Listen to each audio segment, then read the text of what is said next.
ජනාධිපතිතුමා අපිට බාර දීලා තියෙන ප්‍රධාන වැඩේ තමයි ගොවි ජනතාවගේ දුප්පත්කම තුරන් කිරීම. ඔක තමයි වැඩේ. අපේ අමාත්‍යාංශයේ ප්‍රධාන වැඩේ ඒක. පාරිභෝගිකයා ගැනත් අපිට හිතන්න තියෙනවා. මම නෑ කියන්නේ. හැබැයි ගොවි ජන ජීවිතය නගා සිටවීම තමයි හැමදාම රටේ කතාවක් තියෙන මොකද? ගොවියා ඉතුරු ගෑල කියන්න ඕන නෑ. ඒත් කියලා දාන්න. ගොවියා හිඟන්න. මම තාම මංගල දැන්වීම බලනවා. මගේ වයස දැන් 61යි. තාම මංගල දැන්වීම බලනවා. බල මං හොයනවා යමක්. රූමත් යමක් හොයනවා. ඒවයි තියෙනවා රූමත් දියණියට දෙමව්පියෝ ඉංජිනේරු මහත්තයෙක් සොයයි. අපි අජිත් මහත්තයා වගේ අය. එහෙම තියෙනවනේ. රූමත් දියණියට දොස්තර මහත්තයෙකු සොයයි. රූමත් දියණියට ව්‍යාපාරික මහත්තයෙකු සොයයි. කොච්චර ආපස්සට දිනපතා බලලා ආපස්සට බැලුවත් රූමත් දියණියට ගොවි මහතෙකු සොයයි කියලා පත්තරයක දැන්වීමක්වත් වැටෙන්නේ නැති රටක් මේක. ඒකෙන් තේරෙනවා අපේ ගොවි ජන ජීවිතය කියලා කියන්නේ කෙනෙකුට දුවක් දෙන්න පත්තරයක දැන්වීමක් දාන්නවත් පුළුවන් එකක් නෙමෙයි. ඇයි? රූමත් දියණිය ගොවි මහතෙකුට දීලා ජීවත් වෙන්න බෑ.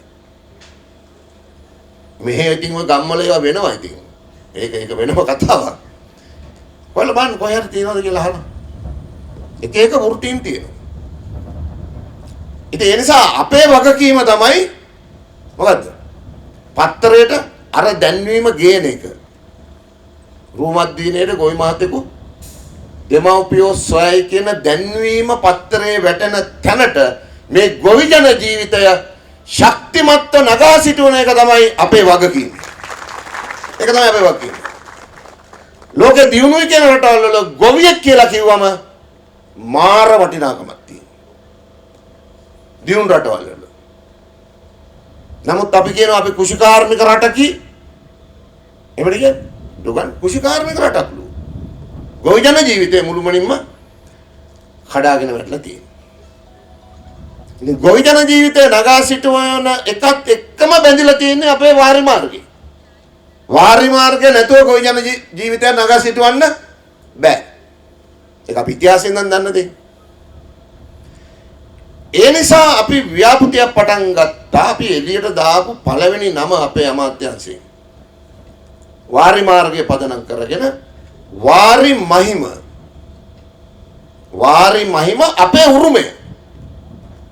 අපේ රටට උරුම වෙලා තියෙන මොකද? වාරි කර්මාන්තය. අපේ මුළු ශිෂ්ටාචාරෙම ගොඩනැගිලා තියෙන්නේ වාරි කර්මාන්තයත් එක්ක. ඒක අපේ උරුමයක්. අපේ උරුමය කියන නම ඒ කෑල්ල දැම්මේ අපේ ජනාධිපතිතුමා. වාරි මහිම කියන කෑල්ල දැම්මේ මම.